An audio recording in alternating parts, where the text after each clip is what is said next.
Welcome to Sand Table Gamers. I'm your host Frank, and in this video I'm going to be showing you how to make terrain.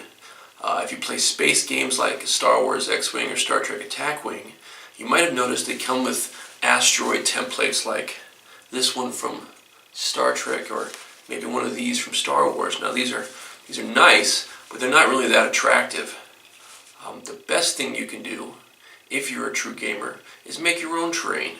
And I'm going to show you how to make terrain that looks something like this.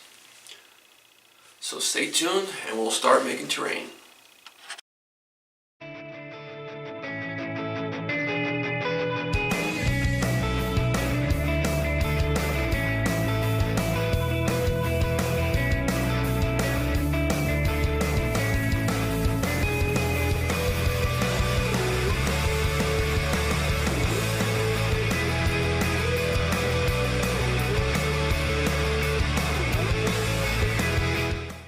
Okay, let's get started on your terrain. This is what we're going to be trying for. These are the materials you're going to need. Let's start off with your styrofoam ball. You can get these from Michael's or Joann's or any other craft store. They usually come in a pack between 4 to 8, maybe $10 for the whole pack. It's just a styrofoam circle, a sphere, and it's solid.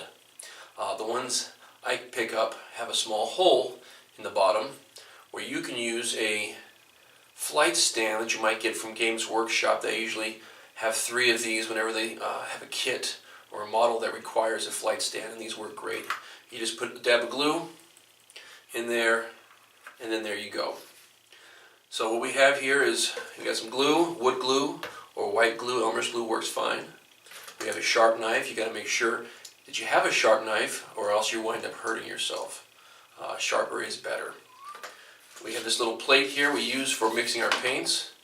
We've got a black paint and a white paint, our paintbrush, and this is for mixing. So let's get started.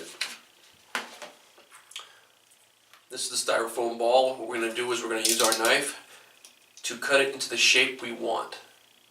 So we're also going to create texture. And all you do to do this, you've got your knife out here, you just dig into it just a little bit carefully, cut it, and pull out. It does make a little bit of a mess. That's going to start creating texture.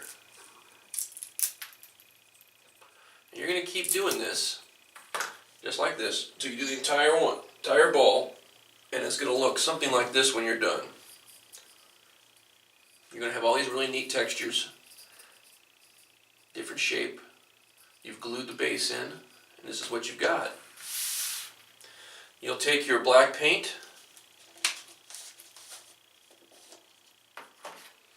paintbrush, get it in there a little bit. You can use the excess paint on your plate here, and you're just going to paint the ball. You want to make sure you cover all the white. It doesn't make a difference if it's a lot of paint. It doesn't make a difference at all, just as long as you cover all the white, all the styrofoam with black, and until it looks something like this. This is another one I did a little earlier. As you can see, it's entirely covered. It's a little bit larger, so you can get various sizes. Entirely covered with black paint. Now you get your white paint out, or if you have gray, you can use gray. Some people will even use a different color, maybe a brown. You mix up your paint, you get a nice gray color. And you do a technique called a dry brush, in which you just have a little bit of paint on the brush. And you're going to go over lightly, trying to pick up the top surface. You don't want too much. This is a thicker dry brush than you might normally see. This is going to be our base color outside the black.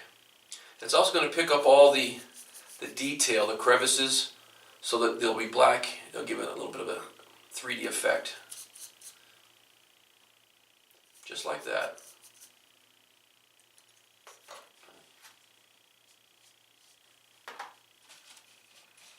You use a lighter color again. You can do this 2 or 3 times if you want. Make sure it's dry. In this case, it's not going to be too dry. And a very light dry brush.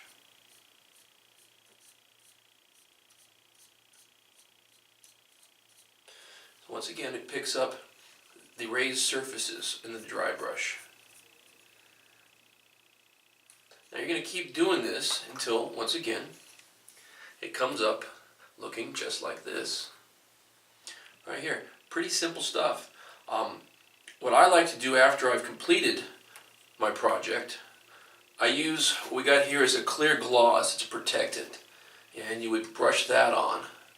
You get a good couple layers of that. It dries relatively quickly. And that's going to protect your paint. It's also going to protect your terrain, because it's going to make a little hard shell over it. And then you just make as many of these as you want. And that's all it is. It's real simple.